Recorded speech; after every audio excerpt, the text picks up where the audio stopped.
Shalom jemaat dan sahabat Eka, selamat datang, selamat beribadah di GBT Eklesia Keluarga Allah. Berikut informasi yang bisa kami sampaikan mengenai ibadah untuk 1 minggu ke depan. Ibadah raya diadakan setiap hari Minggu pukul 8 pagi.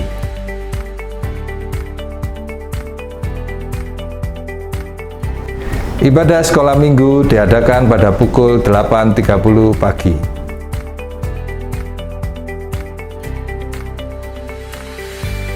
Kami mengundang jemaat yang rindu mendalami firman Tuhan untuk hadir pada Dopafis, doa pendalaman Alkitab dan penajaman visi yang diadakan pada hari Jumat pukul 5 sore.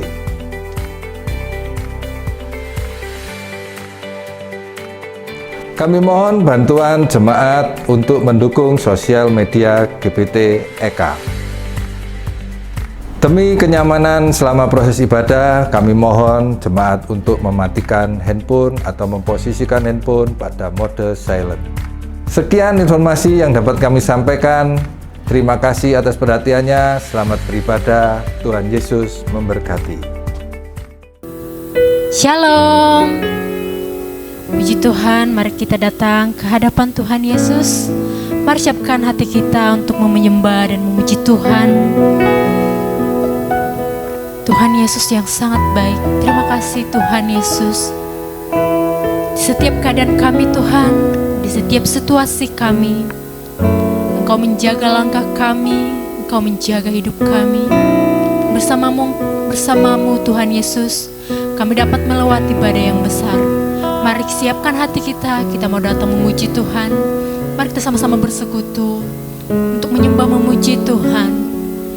Kita mengangkat suara kita, hati kita. Biarkan Tuhan mendengarkan seruan kita. Dia selalu mendengarkan seruan kita.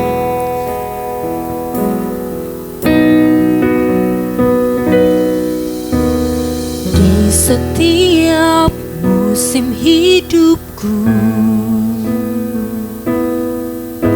selalu kulihat setiamu melewati badai yang besar. Tanganmu menjaga langkahku di dalam setiap keadaan. Kau mendengar seruanku. Kau Tuhan tak pernah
kami di setiap keadaan.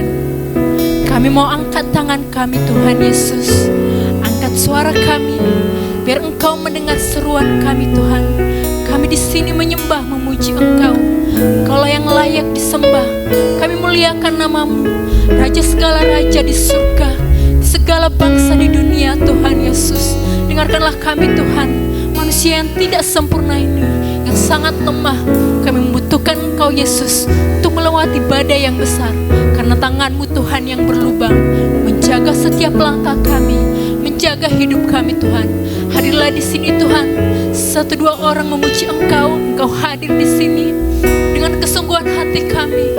Dengarkanlah suara kami Yesus. Kami mau menyuci dan menyembah Engkau Tuhan Yesus. Haleluya Tuhan. Haleluya. Mari sama-sama menyembah Tuhan. Kita angkat tangan kita. Terima kasih Yesus. Kami menyembah Engkau, memuji Engkau. Engkau yang layak disembah. Engkau luar biasa.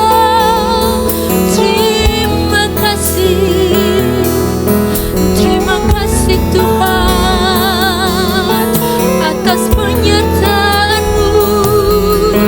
Engkau menjaga kami. Haleluya, haleluya, haleluya. Terima kasih Yesus. Mari sama-sama kita katakan, Mampu ya Tuhan, aku sanggup berjalan dengan sayap-Mu. Ku kan terbang tinggi bersama-Mu. Aku menang bersama-Mu ya Tuhan. Aku sanggup berjalan dengan sayap-Mu. Ku kan terbang tinggi bersama-Mu. Aku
Benar Tuhan, seperti yang dikatakan oleh lagu ini, bersama dengan Tuhan kami akan sanggup berjalan maju.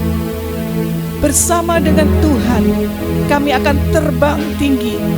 Kami akan mengalami kemenangan demi kemenangan, karena Engkau adalah Allah yang bangkit, Tuhan yang sudah membuktikan bahwa Engkau sudah mengalahkan maut. Dan itulah sebabnya mengapa kami ada di tempat ini, karena kami yakin kami tidak salah pilih. Kami memilih Allah yang hidup, yang penuh dengan kuasa dan penuh dengan kasih. Itu sebabnya saat ini Tuhan, kami mau siap untuk memulai ibadah kami di dalam nama Tuhan Yesus Kristus. Dan setiap kita yang percaya katakan amin. Masih mau memuji Tuhan lebih lagi? Katakan amin. Amin. Tuhan begitu baik. Mari kita nyanyikan. Mari sama-sama ikuti gerakan kami. Mari tepuk tangan bernyanyi untuk Tuhan.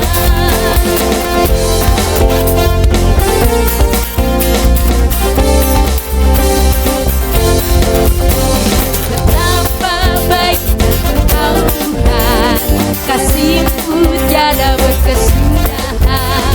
Betapa mulia kasih-Mu Yesus, jiwaku diselamatkan. Betapa baiknya Engkau Tuhan, kasih-Mu tiada berkesudahan. Betapa mulia kasih-Mu Yesus, jiwaku diselamatkan.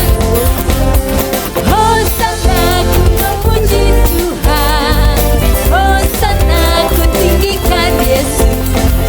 Hosana, Hosana, Hosana. Mari sama-sama angkat tangannya, kita mengikuti gerakan kami untuk memuji Tuhan. Betapa baiknya Engkau Tuhan, kasih-Mu tiada berkesudahan. Betapa mulia kasih-Mu Yesus, jiwaku diselamatkan. Hosana, Hosana ku memuji Tuhan, Hosana ku tinggikan Yesus. Hosana, Hosana, Hosana. Hosana ku memuji Tuhan, Hosana ku tinggikan Yesus. Hosana, Hosana, Hosana. Saya mau semuanya ke kiri dan ke kanan. Hosana ku memuji Tuhan. Oh, amin. Yang bergerak, wah ibu-ibu yang lebih bergerak, ayo anak muda. Hosana, Hosana. Oh, sekali lagi kanan dan kiri. Hosana ku memuji Tuhan, amin. Hosana ku tinggikan Yesus. Hosana, Hosana, Hosana. Lagi memuji Tuhan. Hosana ku memuji, amin. Hosana ku tinggikan Yesus. Hosana, Hosana, Hosana. Hosana, Hosana. Kali lagi Hosana buat Tuhan Yesus. Hosana, Hosana, Hosana. Kemuliaan buat Tuhan Yesus. Siapa Tuhan Yesus yang baik? Ya Tuhan Yesus. Mari sama-sama kita lagi semangat memuji Tuhan.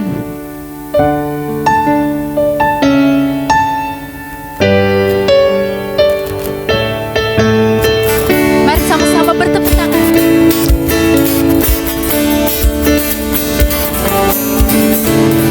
Kami mau datang Tuhan dengan hati yang bersyukur. Engkau sangat baik, teramat baik dalam kehidupan kami.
Yesus baik, sangat baik, kasih-Mu tak pernah berubah.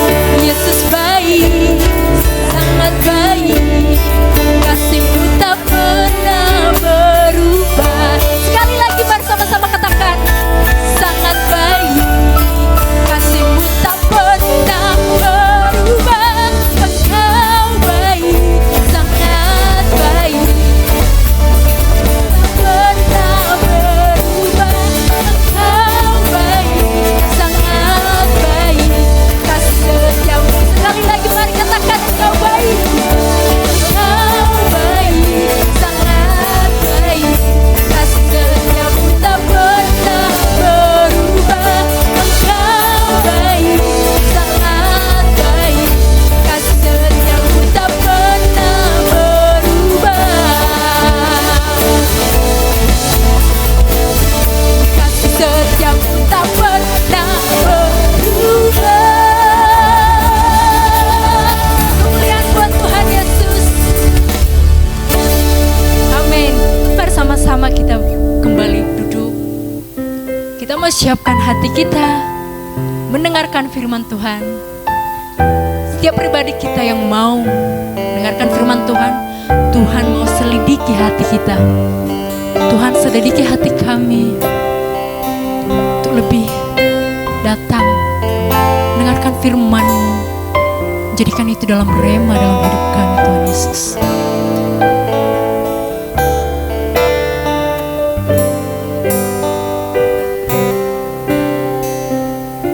Selidiki aku,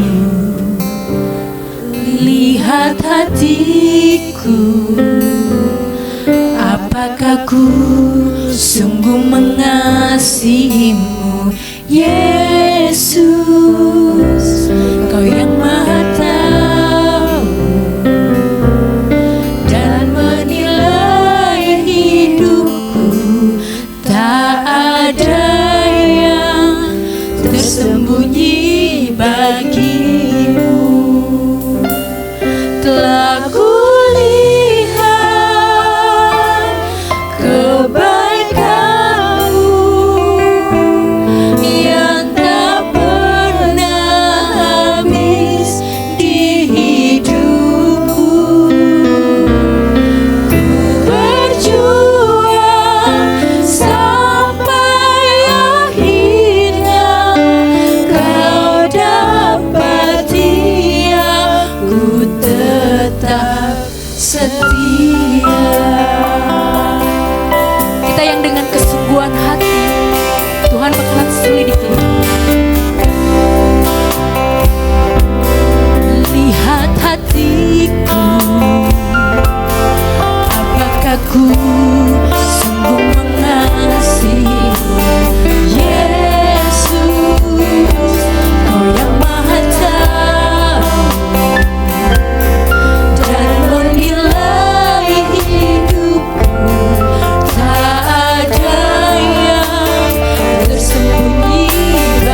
kepada Bu Grace membawa kita dalam firman Tuhan.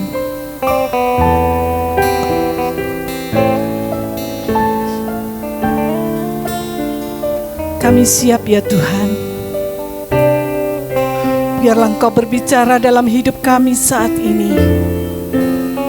Biarlah segala pujian, nyanyian yang sudah kami naikkan ke hadirat Tuhan boleh berkenan dan menyenangkan hati Bapa di surga.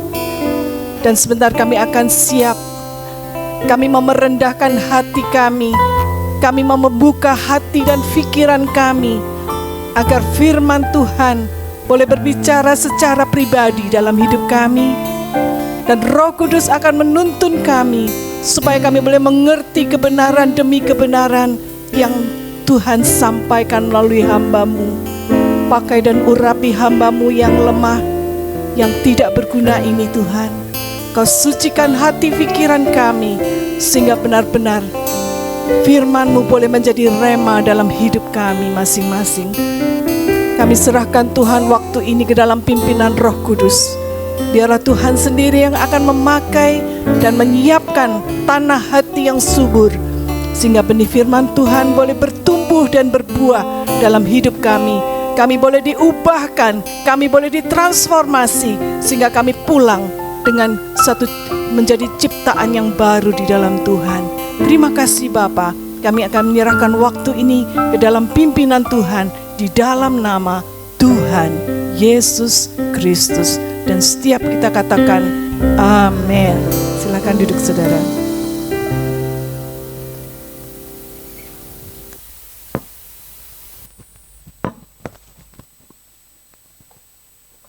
Shalom. Puji Tuhan Bapak Ibu Saudara sekalian. Hari ini kita bersama-sama kembali menyediakan hati kita. Setelah kita merayakan kebangkitan Yesus. Pada hari yang sama. Pada saat Yesus bangkit hari Minggu. Ya, yang kita peringati sebagai Paskah. Ada 2 murid Yesus. Yang tidak ikut merasakan kebahagiaan ketika mereka melihat kubur kosong. Siapa dia? Kita akan baca di dalam Injil Lukas, pasal yang ke-24, mulai ayat yang ke-13 hingga ayat yang ke-35. Ya, inilah kisah tentang 2 murid Yesus yang pergi meninggalkan Yerusalem untuk pulang kampung. Ya, kita akan baca mulai ayat yang ke-13. Saya ingin membaca bersama saudara secara bergantian. Saya akan membaca ayat yang ganjil, saudara membaca ayat yang genap. Mulai dari ayat yang ke-13. Pada hari itu juga, 2 orang dari murid-murid Yesus pergi ke sebuah kampung bernama Emmaus yang terletak kira-kira 7 mil jauhnya dari Yerusalem. Dan mereka bercakap-cakap tentang sesuatu yang telah terjadi. Ketika mereka sedang bercakap-cakap dan bertukar pikiran, datanglah Yesus sendiri mendekati mereka, lalu berjalan bersama-sama dengan mereka. Silakan. Tetapi ada sesuatu yang menghalangi mata mereka, sehingga mereka tidak dapat mengenal Dia. Yesus berkata kepada mereka, "Apakah yang kamu percakapkan sementara kamu berjalan?" Maka berhentilah mereka dengan muka muram. Seorang dari mereka, namanya Kleopas, menjawabnya, "Adakah engkau satu-satunya orang asing di Yerusalem yang tidak tahu apa yang terjadi di situ pada hari-hari belakangan ini?" Katanya kepada mereka, "Apakah itu?" Jawab mereka, "Apa yang terjadi dengan Yesus orang Nazaret? Dia adalah seorang nabi yang berkuasa dalam pekerjaan dan perkataan di hadapan Allah dan di depan seluruh bangsa kami. Tetapi imam-imam kepala dan pemimpin-pemimpin kami telah menyerahkan dia untuk dihukum mati dan mereka telah menyalibkannya. Padahal kami dahulu mengharapkan bahwa dialah yang datang untuk membebaskan bangsa Israel. Tetapi sementara itu telah lewat 3 hari sejak semuanya itu terjadi." Tetapi beberapa perempuan dari kalangan kami telah mengejutkan kami. Pagi-pagi buta mereka telah pergi ke kubur dan tidak menemukan mayatnya. Lalu mereka datang dengan berita bahwa telah kelihatan kepada mereka malaikat-malaikat yang mengatakan bahwa ia hidup. Dan beberapa teman kami telah pergi ke kubur itu dan mendapati bahwa mereka benar yang dikatakan perempuan-perempuan itu, tetapi dia tidak mereka lihat.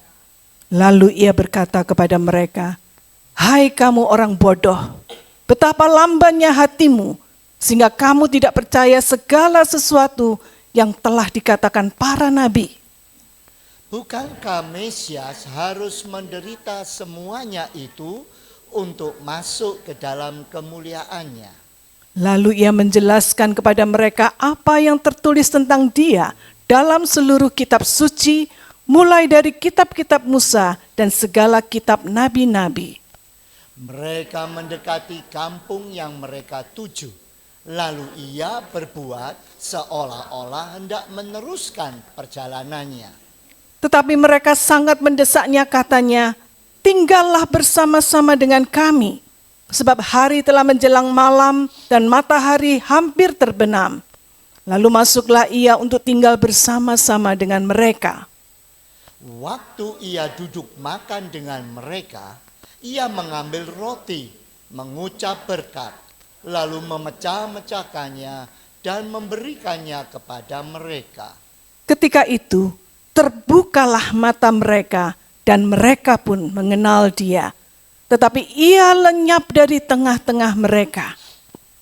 Kata mereka seorang kepada yang lain, "Bukankah hati kita berkobar-kobar ketika ia berbicara dengan kita di tengah jalan dan ketika ia menerangkan kitab suci kepada kita?" Lalu bangunlah mereka dan terus kembali ke Yerusalem. Di situ mereka mendapati ke-11 murid itu. Mereka sedang berkumpul bersama-sama dengan teman-teman mereka. Kata mereka itu, "Sesungguhnya Tuhan telah bangkit dan telah menampakkan diri kepada Simon." Lalu kedua orang itu menceritakan apa yang terjadi di tengah jalan dan bagaimana mereka mengenal dia pada waktu ia memecah-mecahkan roti. Amin. Saudara, ini adalah kisah yang terjadi pada saat Yesus bangkit. Ya, dikatakan pada hari itu juga, ya, pada hari itu adalah pada saat kebangkitan Yesus. Ada dua orang dari murid-murid Yesus yang pergi ke sebuah kampung bernama Emmaus. Ya, letaknya kampung itu kira-kira 7 mil jauhnya dari Yerusalem. 7 mil itu kira-kira 10 kilometer, saudara.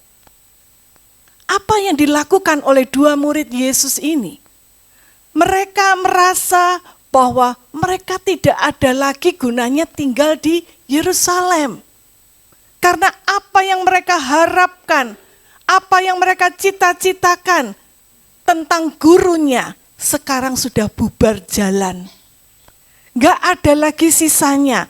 Mereka kecewa, mereka kehilangan harapan setelah gurunya Yesus disalib, kemudian dikuburkan. Dan sekarang 3 hari kemudian ada perempuan-perempuan yang melihat bahwa kubur itu kosong. Berarti apa yang mereka inginkan, mereka harapkan selama ini sia-sia. Mereka berharap guru mereka Yesus satu kali akan menjadi Mesias yang akan membebaskan bangsa Israel dari penjajahan bangsa Romawi. Tapi kenyataannya apa yang terjadi? Guru mereka tetap sekarang nggak jelas di mana, mayatnya aja nggak ketemu, kuburnya aja kosong. Murid-murid mengatakan Yesus sudah bangkit. Tetapi mereka tidak merasakan hal yang sama. Itu sebabnya mereka memutuskan, kalau gitu buat apa kita lama-lama tinggal di Yerusalem? Lebih baik kita pulang kampung saja. Sudah nggak ada artinya lagi kita bertahan di sini. Pernahkah saudara mengalami hal yang sama? Pernahkah saudara merasa bahwa hidup ini tidak berjalan sesuai dengan apa yang kita harapkan, apa yang kita pikirkan? Semua yang kita upayakan, semua doa-doa kita, semua pengharapan kita seolah-olah sia-sia? Saya pernah merasakan itu. Bahkan saya kadang-kadang sedang merasakan itu saat ini. Tetapi firman Tuhan hari ini mengingatkan, menyadarkan saya bahwa ketika saya berharap kepada manusia, saya akan kecewa berat. Saya seolah-olah ingin berteriak kepada Tuhan, Tuhan kenapa, Tuhan kenapa? Saya kan sudah melayani Tuhan, tapi kenapa Tuhan biarkan semua ini terjadi? Ada rasa kecewa, ada rasa putus asa, rasa seolah-olah ditinggalkan, rasa seolah-olah dikhianati, semuanya itu bercampur aduk dalam diri saya sampai ketika saya menyiapkan khotbah ini. Tuhan memberikan saya rema dalam hati saya. Saya seolah disadarkan, seperti yang dikatakan oleh Tuhan Yesus. Dia menegur saya dan mengatakan, hei kamu orang bodoh dan lamban hati. Bukankah tidak tahukah kamu bahwa saat ini aku sedang berjalan bersama dengan kamu? Kamu enggak sendirian. Saat itulah Yesus seolah berkata dan menempelak saya. Tuhan mengatakan, mengapa kamu kurang percaya? Bukankah minggu-minggu yang lalu kamu baru memperingati aku bangkit dari kubur? Aku sudah menang, tapi kenapa sekarang kamu seperti ini lagi? Mengapa kamu begitu bodoh? Mengapa kamu begitu lamban hatimu? Mengapa engkau masih kurang percaya kepadaku? Perasaan seperti inilah yang kira-kira dialami oleh dua murid Yesus yang sedang berjalan menuju ke kampung halamannya di Emmaus. Mereka merasa kecewa, mereka merasa putus asa, mereka merasa seolah-olah semuanya sudah berakhir. Guru yang mereka ikuti selama ini, yang mereka teladani, yang mereka anggap itu adalah penyelamat mereka, kini sudah tiada, kini sudah meninggalkan mereka untuk selamanya. Tubuhnya sudah tidak ada lagi dikubur. Dengan hati yang berat, dengan rasa yang putus asa, mereka berjalan pulang kampung halaman dengan muka yang muram. Ya, pelajaran apa yang bisa kita dapatkan dari peristiwa ini? Kita akan melihat satu demi satu. Yang pertama adalah mereka merasa sedih, mereka merasa kecewa. Ini adalah satu perasaan yang manusiawi, saudara. Ya, ketika kenyataan itu tidak sesuai dengan apa yang kita harapkan. Ketika kita merasa semua usaha kita gagal, kita kecewa, kita putus asa. Dikatakan di ayat yang ke-17, maka berhentilah 17b, maka berhentilah mereka dengan muka yang muram ketika Yesus menegur mereka. Mereka tidak tahu bahwa itu Yesus. Dan ketika ditegur oleh orang asing dikatakan mereka berhenti dan muka mereka itu muram. Ya saudara, muka yang muram ini dalam bahasa Yunaninya itu skitropos, ya artinya wajah yang suram, penuh duka yang dalam. Itu yang mereka hadapi karena mereka merasa Yesus yang mereka harapkan membebaskan Israel dari penjajahan secara politis itu ternyata sudah hilang. Cita-cita mereka terkubur, itu sebabnya mereka muram, mereka merasa duka. Saat kita merasa hidup ini tidak sesuai dengan harapan, bukankah kita seringkali juga merasa muram? Kita merasa seolah-olah Tuhan sudah meninggalkan saya, Tuhan sudah begitu jauh dari saya. Padahal kita nggak nyadar bahwa Tuhan itu sedang berjalan bersama dengan kita. Dia ada di dekat kita, bahkan dia ikut mendengarkan semua keluhan kita, kesedihan kita, pergumulan kita. Saudara, ketika dua murid ini berjalan dari kota Yerusalem menuju Emmaus, dikatakan jaraknya itu 7 mil. 7 mil itu setara dengan 10 kilometer kurang lebih. Ya, kalau saya umpamakan dari Malang, dari sini, kita berjalan menuju ke Singosari, yaitu kurang lebih 10 kilometer lebih, ya, 10 kilometer. Dan kalau dilakukan dengan kendaraan cepat, ya paling 30 menit nyampe. Tapi kalau berjalan, saya lihat di Google Map, kira-kira kalau berjalan kaki, itu sekitar 4 jam, saudara.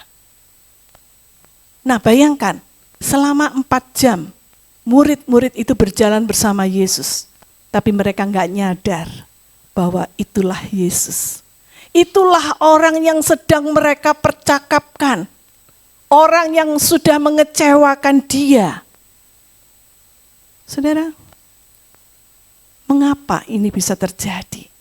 Kenapa murid-murid tidak sadar bahwa itu adalah Yesus? Kenapa mereka nggak percaya bahwa Yesus sudah bangkit? Padahal Yesus sudah mengatakan hal itu sebelumnya kepada murid-murid. Salah satu penyebab, karena mereka meninggalkan persekutuan dengan murid-murid yang lain. Mereka tidak lagi bersekutu bersama, berdoa bersama, beribadah bersama dengan murid-murid yang lain. Karena saat itulah ketika murid-murid berkumpul, Yesus datang dan menampakkan diri kepada mereka. Tapi mereka kehilangan kesempatan. Karena mereka tidak ada bersama dengan murid-murid yang lain. Ini adalah tipe orang yang cepat putus asa. Yang kurang percaya.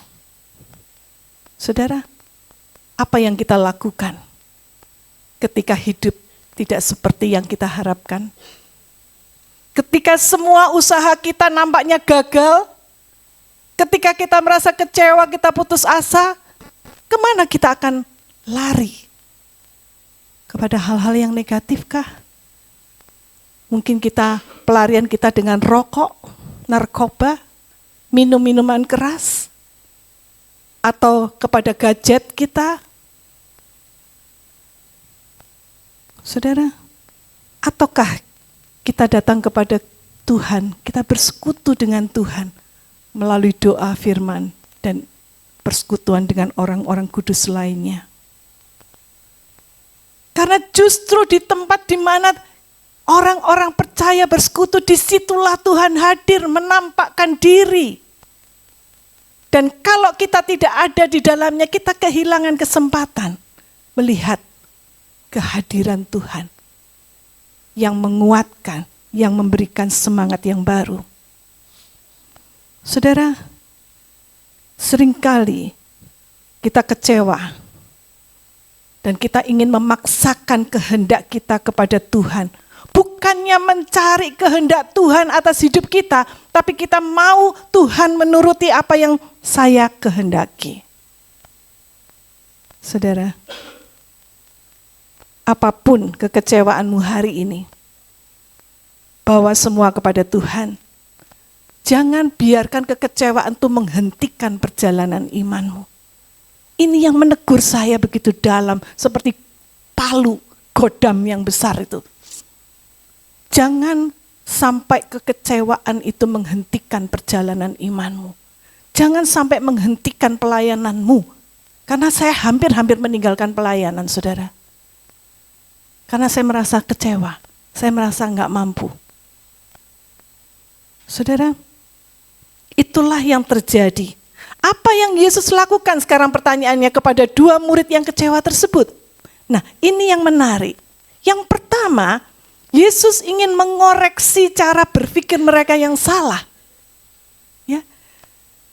Apa yang dikatakan oleh Yesus? Yesus dengan jelas, dengan tegas mengatakan, "Hai kamu orang bodoh, betapa lambannya hatimu, sehingga kamu tidak percaya segala sesuatu yang telah dikatakan para nabi." Ya.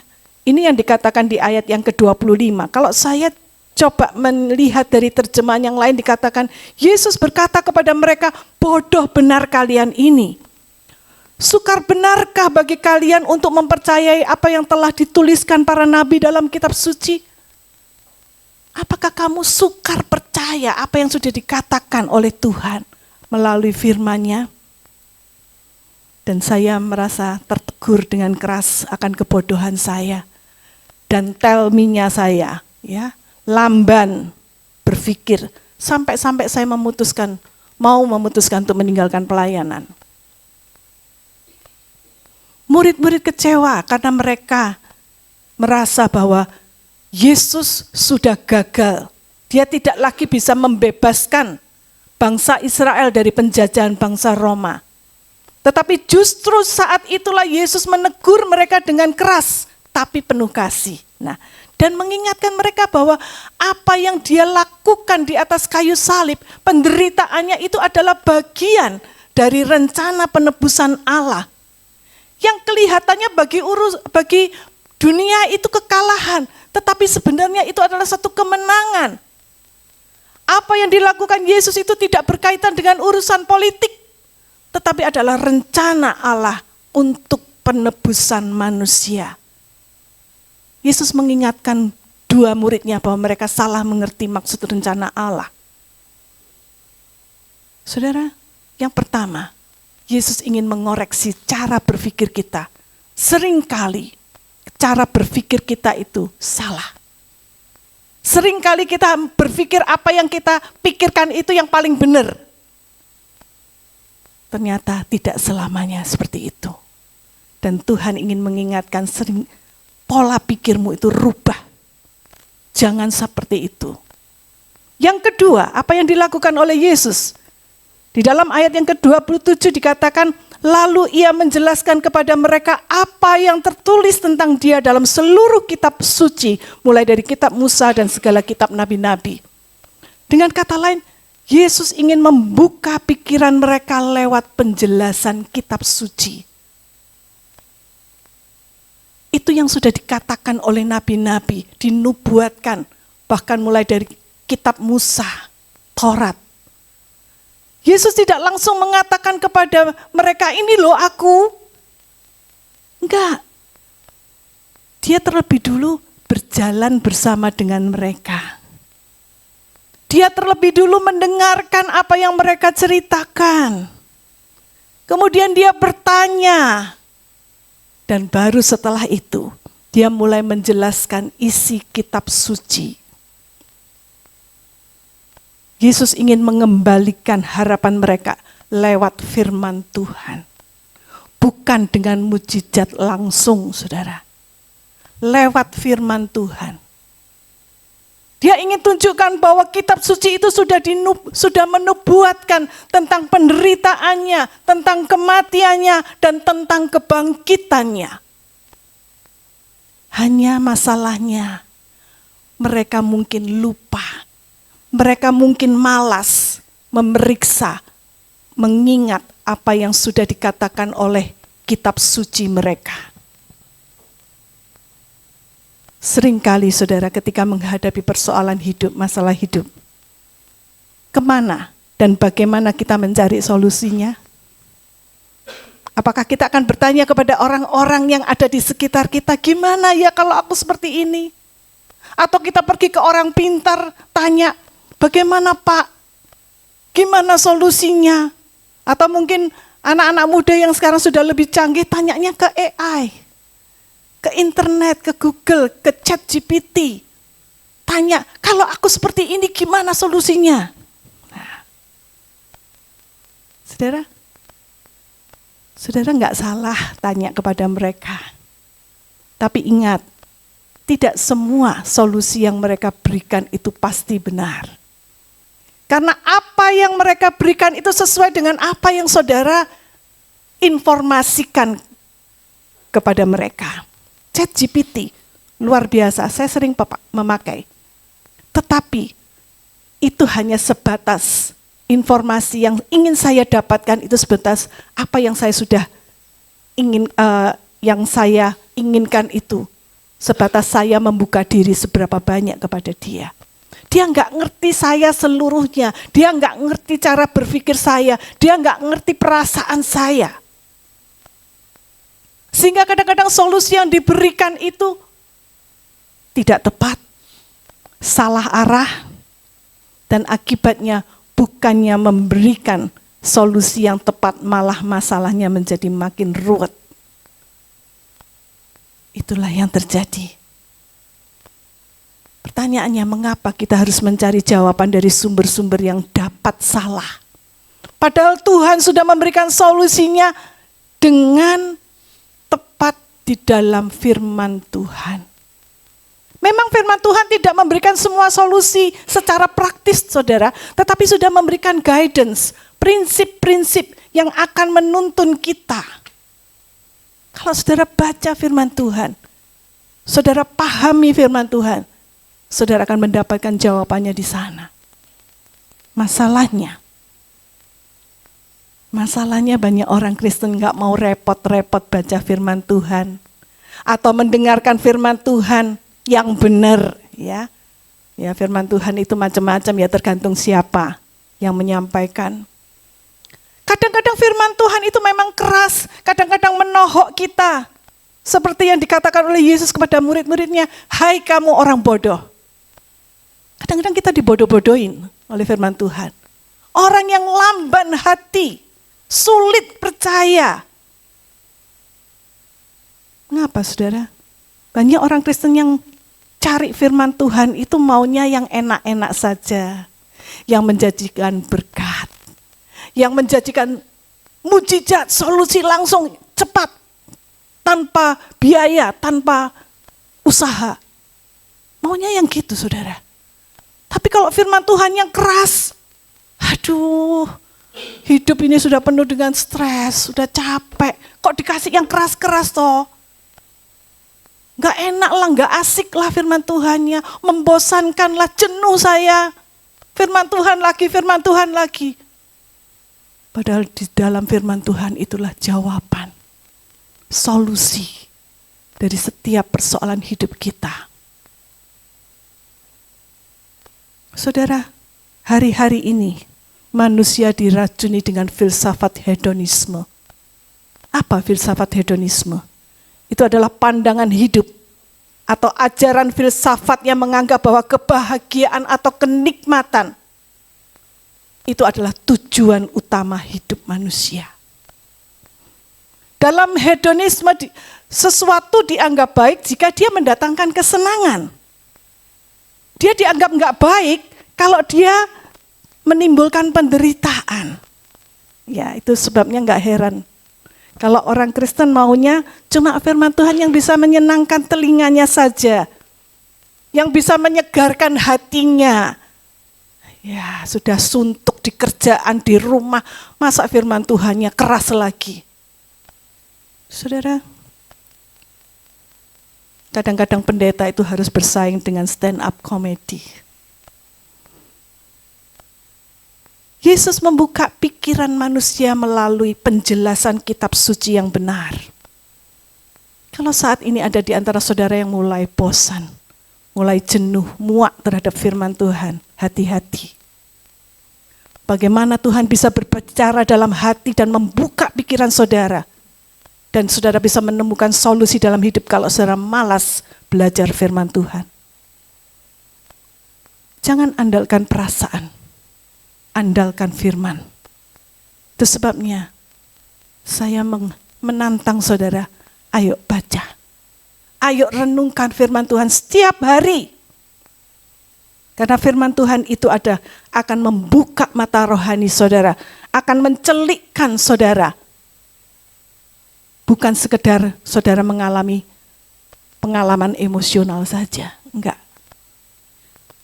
Yang ketiga, selain Yesus mengoreksi cara berpikir mereka, Yesus membuka mata mereka, pikiran mereka dengan penjelasan kitab suci. Dan yang ketiga, di dalam ayat yang ke-30 sampai ke-32 dikatakan, disitulah, ya saya akan bacakan, ya, waktu waktu ia duduk makan dengan mereka, ia mengambil roti, mengucap berkat, lalu memecah-mecahkannya dan memberikannya kepada mereka. Ketika itu terbukalah mata mereka dan mereka mengenal dia, tetapi ia lenyap dari tengah-tengah mereka. Jadi apa yang terjadi?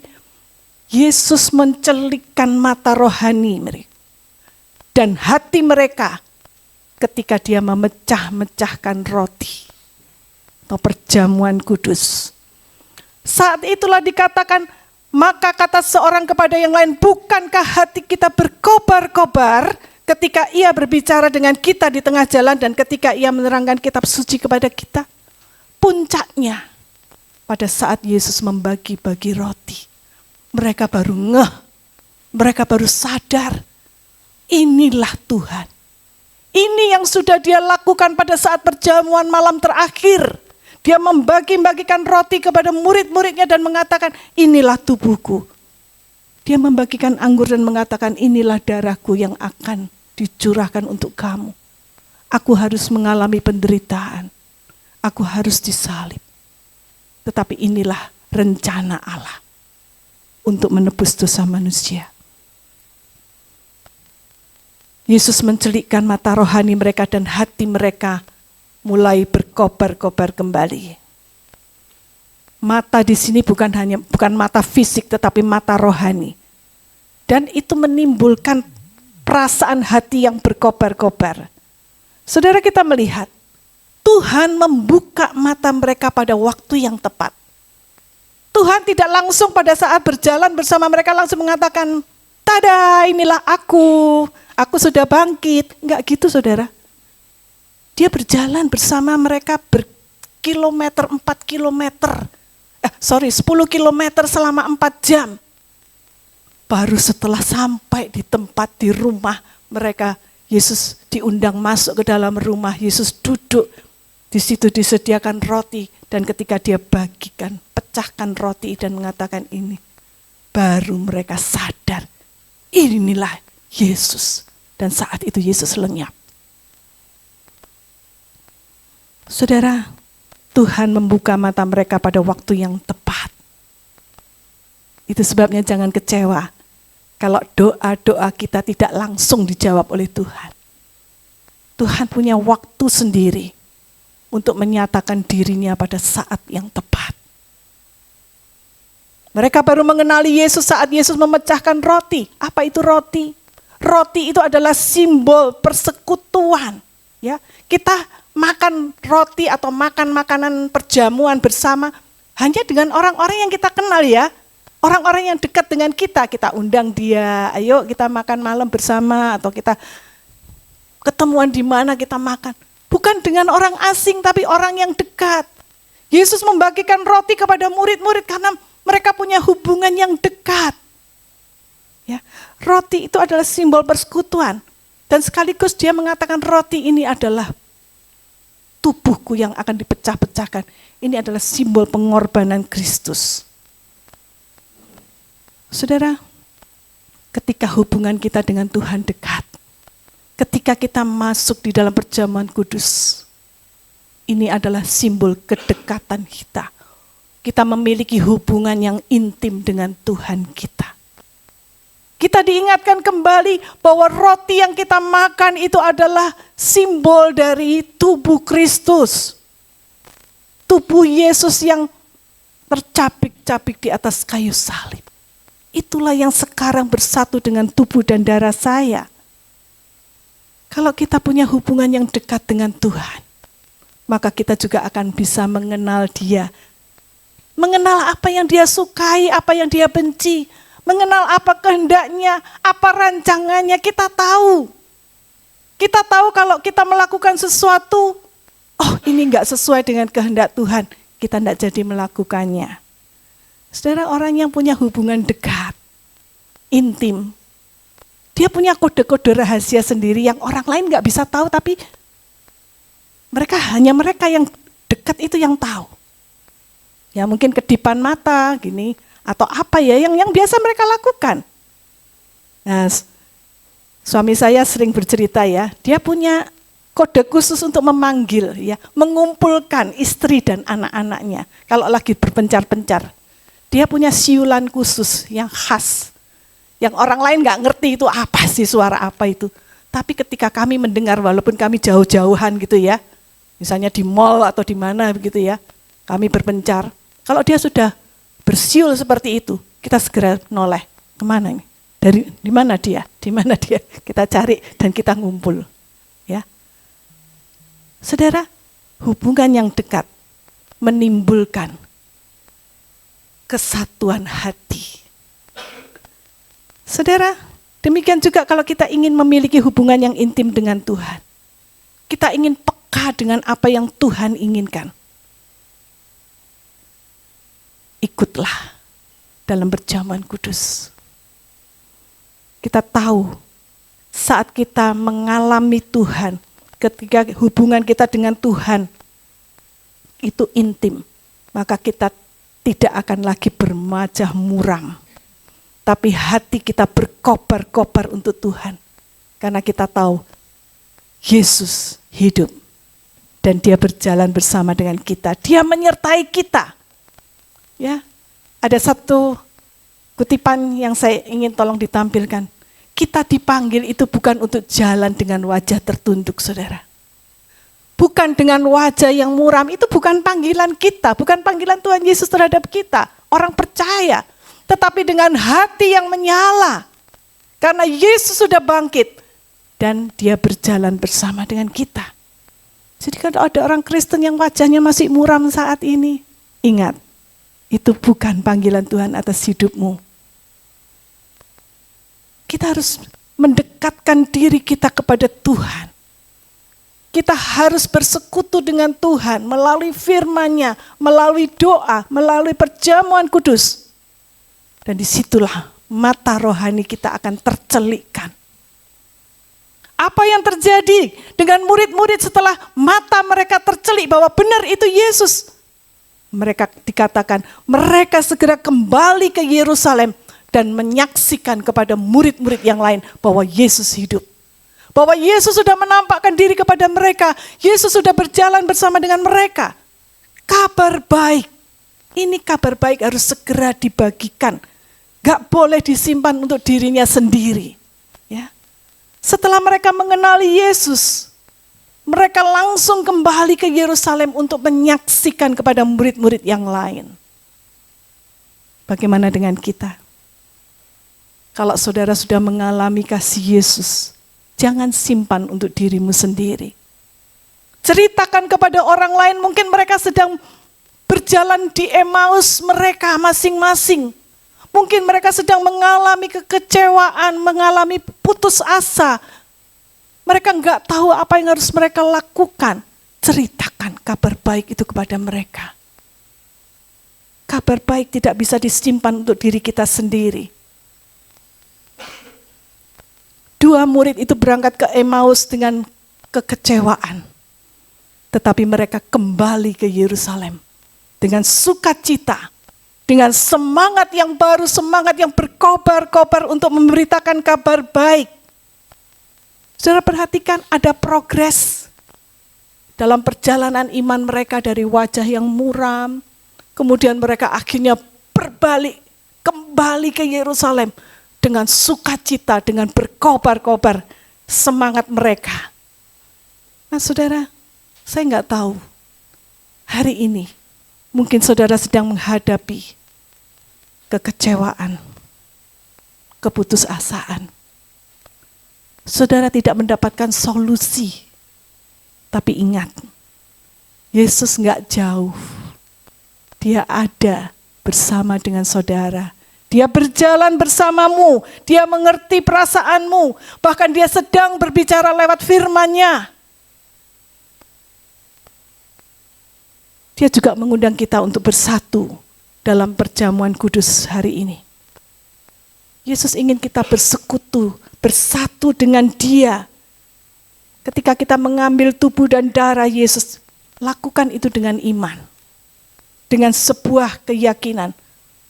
Aku mau dicelikkan mata rohaniku supaya aku bisa melihat Kristus itu dan mengabarkan berita baik ini kepada yang lain. Dia sanggup memulihkan, Dia sanggup menjadikan hidupmu baru. Hidup yang penuh dengan arti. Tangan yang berlubang paku itu adalah bukti kasih dan pengorbanan Kristus bagi kita saat ini. Mari saudara, jangan lagi tertunduk, jangan lagi muram. Tapi biarlah dengan langkah iman, semangat kita dikobarkan kembali. Ambil perjamuan kudus ini dengan iman. Dan Dia akan memberikan kamu semangat yang baru. Amin. Saya ingin bersama-sama dengan saudara menyanyikan sebuah lagu. Ku tetap pegang salib Yesus. Hidup yang putus asa, yang tidak berarti. Kadang-kadang kita berjalan tanpa harapan. Tetapi tangan yang berlubang paku itu akan menjamah kita. Dan menjadikan kita hidup yang baru.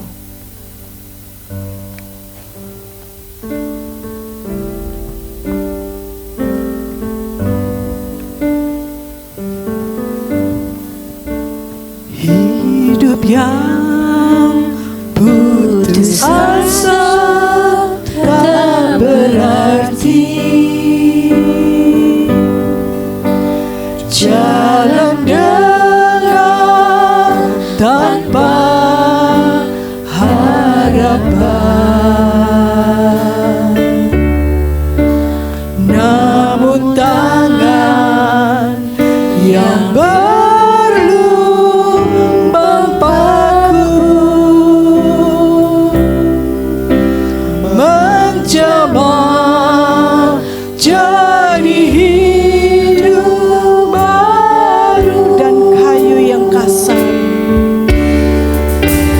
dan kayu yang kasar mengubahku. Jalan hidup yang penuh kegagalan.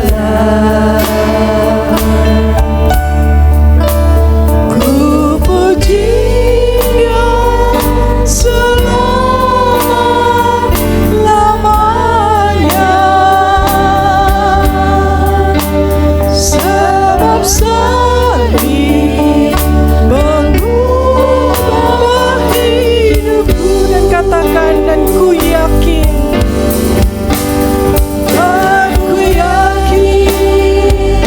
darah Yesus yang suci sudah mengalir di atas Kalvari, sudah mengalir di Kalvari.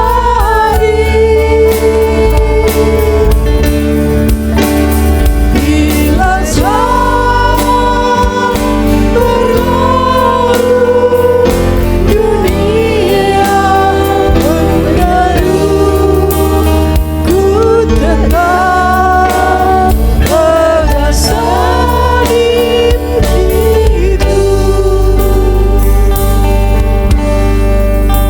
Saudara, mari kita saat ini bersama-sama menundukkan hati kita, menyiapkan hati kita. Sementara petugas akan membagikan perjamuan yang kudus, lambang tubuh dan darah Yesus bagi kita. Marilah bersama-sama kita datang kepada Tuhan. Serahkan segala bebanmu kepada Tuhan. Segala kekecewaan, putus asa, semangat yang patah, berikan semua di bawah kaki salib Yesus.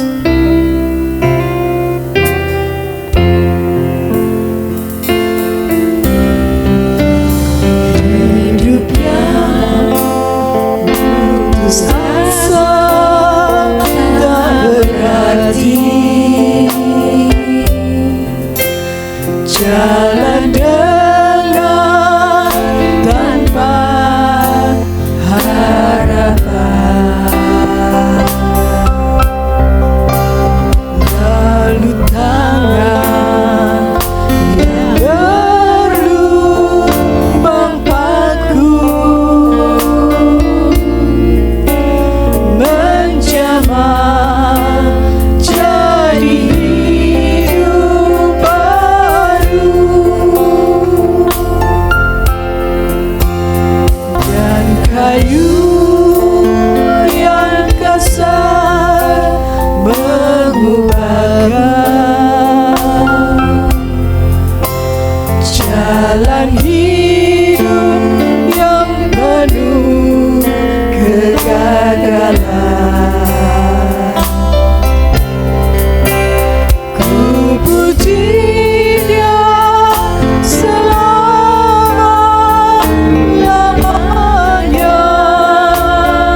sudah mendapatkan, mari saudara kita tenangkan hati kita.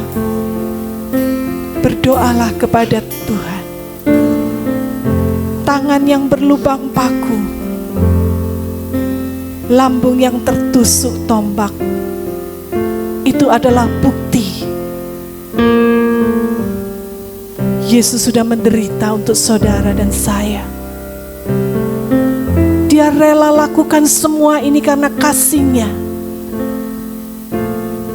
Karena Dia begitu menghendaki keselamatan saudara dan saya. Itu sebabnya saat ini kita datang dengan penuh hormat dan syukur kepada Tuhan. Hosti dan anggur ini adalah lambang tubuh dan darah Yesus. Kalau saudara mau menerima tawaran undangan Yesus, silakan saudara bangkit berdiri.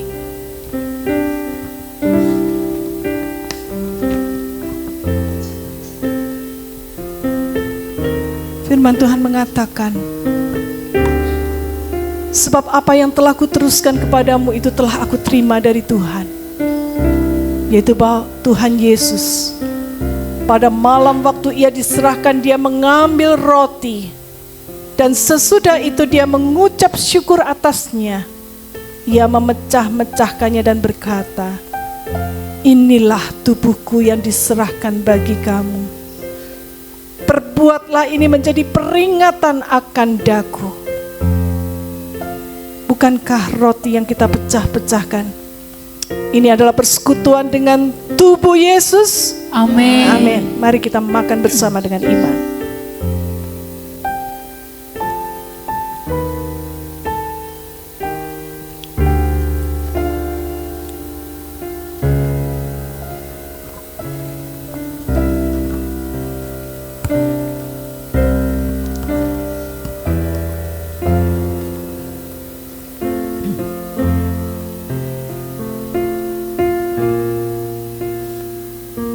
Kita angkat cawan ini dengan tangan kanan kita.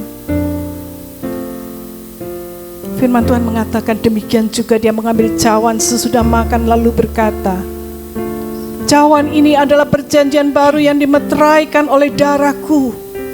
Perbuatlah ini setiap kali kamu meminumnya menjadi peringatan akan daku. Sebab setiap kali kamu makan roti ini dan minum cawan ini, kamu memberitakan kematian Tuhan sampai Ia datang kembali. Saudara, percayakah saudara bahwa cawan ini adalah persekutuan dengan darah Yesus? Amin. Mari kita minum bersama dengan iman.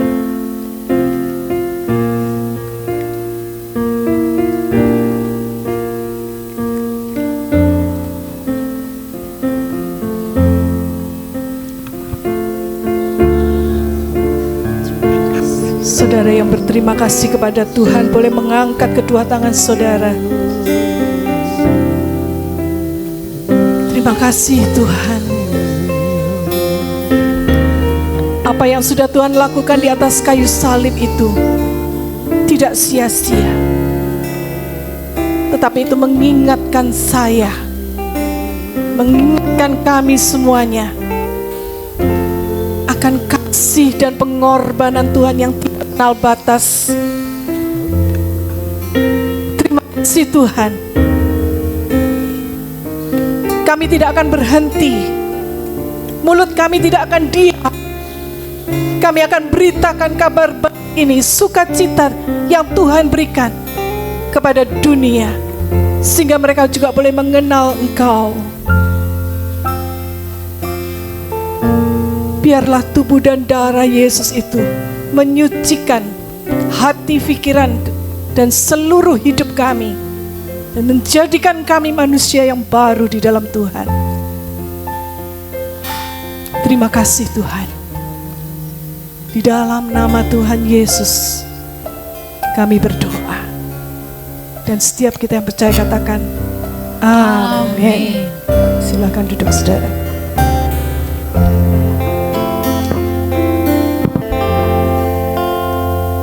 Terima kasih Tuhan Yesus atas pengorbanan-Mu. Mari siapkan kita persembahan kita bersatu dalam doa. Tuhan Yesus yang baik, kami siapkan persembahan kami. Berkati Tuhan tangan-tangan yang memberi. Ini Tuhan untuk kemuliaan nama-Mu. Terima kasih Tuhan Yesus. Sama-sama kita katakan amin. Kita siapkan persembahan kita.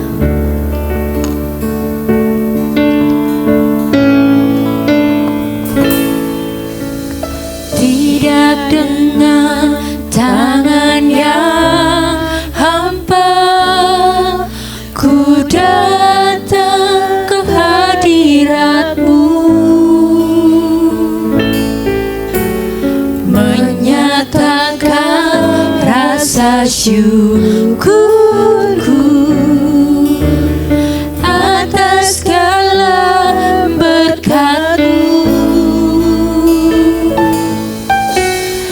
Tidak dengan tangan yang hampa, ku sujud menyembah-Mu, persembahkan seluruh hidupku di atas mezbah-Mu. Segalanya yang ku miliki, semuanya daripada-Mu. Kan ku bawa persembahanku yang terbaik hanya bagi-Mu. Segalanya yang ku miliki, yang sudah memberi persembahan, sama-sama bangkit berdiri. Daripada-Mu, mari sama-sama kita bangkit berdiri. Ku bawa persembahanku yang terbaik hanya bagi-Mu. Kan ku bawa, yang membawa persembahan bisa maju ke depan untuk didoakan. Yang membawa persembahan bisa maju ke depan. Hanya bagi-Mu. Kan ku bawa persembahanku yang terbaik hanya bagi-Mu. Saya serahkan kepada Pak Yomo, kita dalam doa penutup dan doa berkat.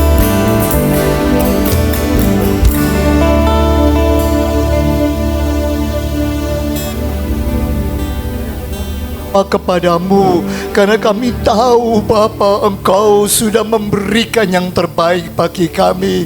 Engkau sudah mati di atas kayu salib. Engkau sudah menebus dosa-dosa kami. Engkau sudah memberikan jalan hidup yang terbaik bagi hidup kami. Terima kasih Bapa, terima kasih. Itu supaya kami memberikan diri kami. Terimalah persembahan kami sebagai satu bau dupa yang harum di hadapan-Mu, sehingga Tuhan ditinggikan dan Tuhan dipermuliakan. Terima kasih Bapa, terima kasih. Kami mau menyerahkan sepenuh di dalam tangan-Mu. Pagi hari ini kami juga teringat untuk saudara kami yang lain yang saat ini sedang bergumul. Oh Tuhan, baik dengan pekerjaannya sehari-hari, bergumul dengan pendidikan dan pelajarannya, yang bergumul Tuhan dengan sakit penyakit. Kami ingat Tuhan untuk Ibu Susi, kami teringat juga untuk Bapak Jimmy Budiman, kami teringat untuk Ibu Maria. Tuhan, kami serahkan semua dalam tangan-Mu. Mari Tuhan menjamah kehidupan mereka, sehingga mereka Tuhan mendapat kekuatan daripada Tuhan. Bahkan kami semua yang saat ini bekerja, oh Tuhan sedang melakukan banyak kegiatan. Mari Tuhan tuntun pimpin kami. Jangan sampai kesedihan, jangan sampai buka yang murah menjadi bagian dalam hidup kami. Tapi kami boleh melihat ada Tuhan yang senantiasa berjalan bersama dengan kami. Terima kasih Bapa, terima kasih. Kami serahkan semua dalam tangan-Mu. Dan kalau sebentar kami pulang ke rumah kami masing-masing, biarlah Engkau yang menyertai kami. Biarlah berkat-Mu senantiasa limpah dalam kehidupan kami. Terima kasih Bapa, terima kasih. Kami mau serahkan semua dalam tangan-Mu. Dan sebentar kami pulang dengan berkat dan anugerah daripada Tuhan. Arahkanlah hatimu dan tanganmu kepadanya. Terimalah berkat Allah, kasih karunia daripada Allah Bapa, kecintaan daripada Tuhan Yesus, dan penyertaan Roh Kudus menyertai kehidupanmu. Pulanglah sekarang, terimalah berkat Allah di dalam nama Tuhan Yesus Kristus. Dan semua ini berkat Tuhan katakan amin.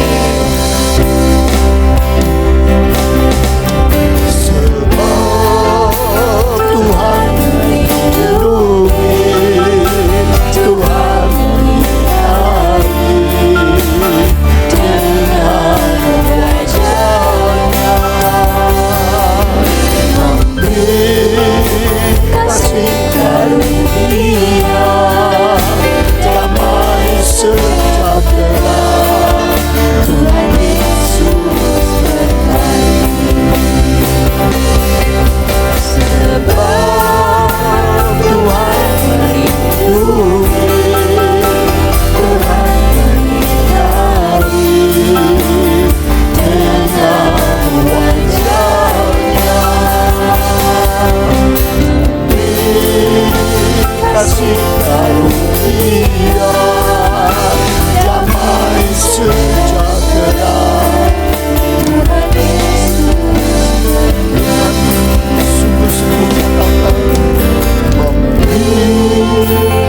kasih karunia, damai sejahtera.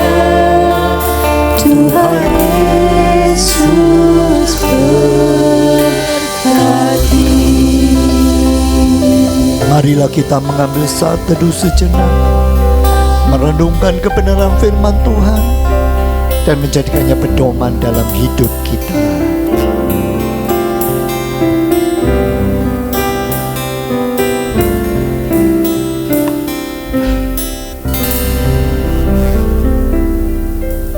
Amin. Silakan duduk.